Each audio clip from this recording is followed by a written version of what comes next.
కంచె గచ్చిబౌలి భూముల వ్యవహారంలో బీజేపీ బీఆర్ఎస్ గందరగోళం సృష్టిస్తున్నాయని మంత్రి శ్రీధర్ బాబు అన్నారు. హెచ్సియు భూముల విషయంలో నిరసనలు వెల్లువెత్తున్న సందర్భంగా మంత్రి స్పందించారు. ఆ 400 ఎకరాల ప్రభుత్వ భూమి విషయంలో 2 దశాబ్దాలుగా న్యాయ పోరాటం జరుగుతుందని పేర్కొన్నారు. ప్రజలకు రాష్ట్ర ప్రభుత్వం తరపున వాస్తవాలను తెలియజేయాల్సిన బాధ్యత తమదని అన్నారు.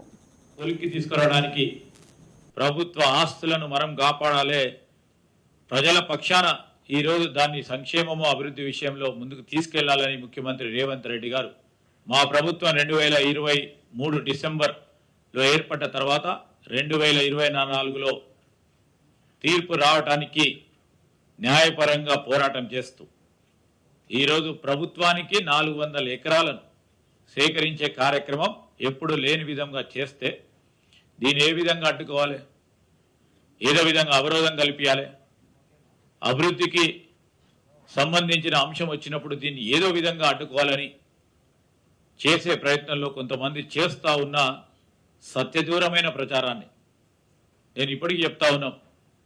మానుకోవాలని టీఆర్ఎస్కు సంబంధించి బీజేపీకి సంబంధించి మిత్రులను కోరుతా ఉన్నాం. యూనివర్సిటీ ఆఫ్ హైదరాబాద్కు సంబంధించి ఇది కేంద్రీయ విద్యాలయం, ఇది విశ్వవిద్యాలయానికి సంబంధించిన అంశం విషయంలో ఎప్పుడు కూడా కేంద్ర ప్రభుత్వం ముందుకొచ్చి ప్రభుత్వాల పక్షాన ఈరోజు 1500 ఎకరాల 1600 ఎకరాలని ఎప్పుడు రాష్ట్ర ప్రభుత్వాన్ని కోరిన వైనం లేదు.